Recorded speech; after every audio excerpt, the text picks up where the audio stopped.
Bharatiya Janata party के सिरसा लोकसभा से प्रत्याशी डॉक्टर अशोक तंवर ने कहा कि आज देश के 140 करोड़ लोगों का भविष्य स्वर्णिम बनाने का वक्त है। तंवर ने कहा कि हार के डर से हरियाणा कांग्रेस की सूची जारी नहीं हो रही है। हरियाणा में सभी 10 सीटों पर भाजपा उम्मीदवारों की ही जीत होगी। अशोक तंवर ने विपक्ष को दिशाहीन बताया है। आज के मौजूदा समय में मुद्दों से विपक्ष भटक गया है। देश और प्रदेश की जनता विपक्ष को दरकिनार करेगी। कांग्रेस में फर्जी लिस्ट की गारंटी है, भाजपा में मोदी की गारंटी है। कांग्रेस में असली की कोई गारंटी नहीं है। खोखले वादों की गारंटी कांग्रेस में है। बाइट। चुनावी माहौल तो पूरा हरियाणा, पूरा देश, पूरा सिरसा चुनाव के रंग में रंग गया है। लोकतंत्र का लोग ये उत्सव मना रहे हैं। आज हनुमान जयंती भी है। इस मौके पर मैं सबको बधाई देता हूं और कहते हैं कि संकट मिटे हरे सब पीरा, जो सुमरे हनुमंत बलबीरा। तो जो हनुमान जी को पूजा करते हैं, उनको सुमरते हैं, उनका पीड़ा भी कष्ट भी सब हर लेते हैं।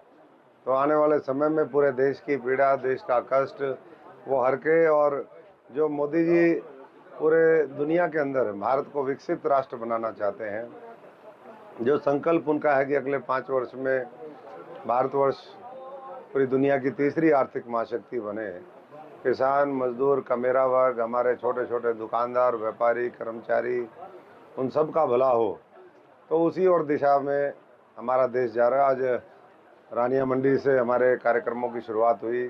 वहाँ हम सब साथियों, आड़तियों से, किसानों से, मजदूर से मिले हमारे। उसके बाद आज बार एसोसिएशन रानिया में कार्यक्रम हुए और पिछले हमारे साथियों ने बताया 10 वर्ष में इस रानिया के लिए अभूतपूर्व काम, कॉलेज बनवाने से लेकर के हमारे बस स्टैंड का मामला है और बहुत विकास कार्य रानिया में हुए। तो रानिया शहर पूरा आज भारतीय जनता पार्टी के साथ खड़ा है।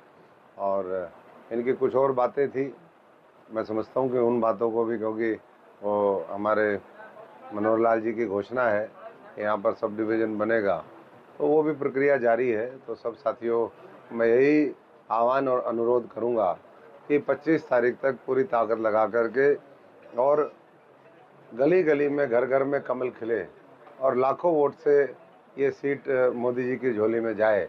और जैसे उन्होंने बड़े बड़े कार्य पिछले 10 वर्ष में किए, राम मंदिर से लेकर के धारा 370, महिलाओं के लिए आरक्षण, सीए का कानून, हमारे करतारपुर कॉरिडोर साहब को खोलना, ये सारे जो अभूतपूर्व कार्य हैं, जो इंफ्रास्ट्रक्चर के प्रोजेक्ट चल रहे हैं, वो आने वाले समय में और तेज़ी से इस इलाके में उसका और प्रभाव आए। यहाँ उद्योग जगत, क्योंकि कृषि की दृष्टि से रानिया पूरे एशिया के अंदर बहुत अव्वल नंबर पे है, तो हम तो यही प्रयास करेंगे कि यहाँ उद्योग धंधे भी आने वाले समय में स्थापित हों। 10 साल मोदी साहब के, क्या लगता है कि हरियाणा की 10 सीटें निकल पाएंगी? बिल्कुल 10 सीटें, क्योंकि 10 हैं तो 10 ही निकल सकती हैं। लेकिन जो मोदी जी का योगदान है उसके लिए और उसके ऊपर मोहर लगाने का काम बड़े अंतर के साथ जिता करके लोग देंगे। पिछली बार जो अंतर था उसमें हर बूथ पे 370 वोट ऐड करेंगे। तो स्पष्ट है कि बहुत मैं समझता हूँ कि अच्छे परिणाम निकल करके आएंगे।